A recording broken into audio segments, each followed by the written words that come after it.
আজ দুদিন ধরে বৃষ্টি হচ্ছে, বৃষ্টি থামার তো নামই নেই। ঠিক কথাই বলেছো। এখন আর এই ঝুম বৃষ্টির মধ্যে বাইরে বেরিয়ে কাজ নেই, ঘরেই থাকো। ঘরের চাল দিয়েও তো পানি পড়ছে, ঘরে থেকেই বা কি হবে?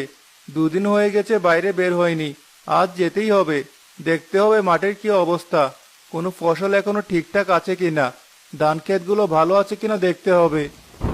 সাবধানে যেও, আর তাড়াতাড়ি বাড়ি ফিরে এসো। আকাশের অবস্থা ভালো না, বিদ্যুৎও চমকাচ্ছে।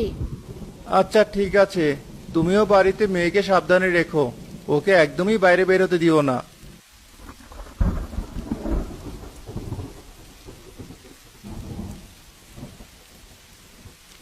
আরে রতন ভাই নাকি? তুমিও বের হয়েছো আজ? আমিও বাইরে বের হয়েছি মাঠ দেখতে। ধানগুলো কেমন আছে কে জানে, মনে তো হচ্ছে পানিতে অর্ধেক তলিয়ে গিয়েছে। আমারও তাই মনে হয়। এবার ভেবেছিলাম কিছু টাকা ভালো আয় হবে, কিন্তু উল্টো মনে হচ্ছে ফসলগুলো বরবাদ হয়ে যাবে। এত বৃষ্টি এর আগে কবে হয়েছে মনে আছে তোমার? এত বৃষ্টি আগে দেখেছি বলে মনে হয় না। টানা 2 দিন ধরে বৃষ্টি হচ্ছে। খবরে শুনলাম আরো কয়েকদিন বৃষ্টি হবে। চলো গিয়ে দেখি। রতন আর তার প্রতিবেশী আকাশ তাদের মাঠে গিয়ে দেখতে পায় ধান ক্ষেত অর্ধেক পানিতে ডুবে আছে। যা ভেবেছিলাম তাই হয়েছে। আর কিছুদিন বৃষ্টি হলে ধান গাছগুলো সব তলিয়ে যাবে, একটা ধানও ঘরে ওঠানো যাবে না। কি আর করবো বলো, বৃষ্টির উপর তো আর কারো হাত নেই। তার উপর গ্রামের বাঁধের অবস্থা খুব খারাপ। তুমি দেখতে গিয়েছিলে?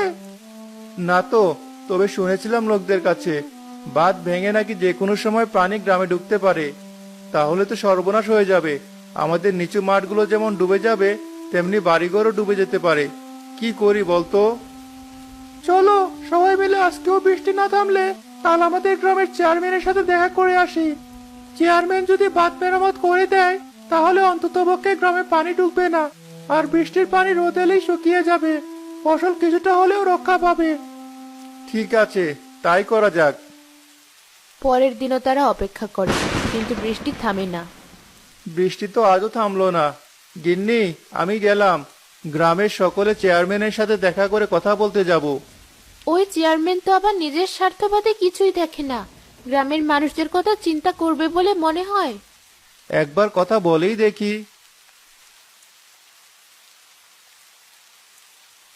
আরে, কি ব্যাপার?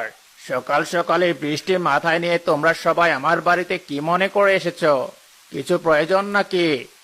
চেয়ারম্যান সাহেব, আমরা তো আপনাকে এর আগে কয়েক বছর ধরেই বলছি আমাদের বাঁধটা মেরামত করে দিতে।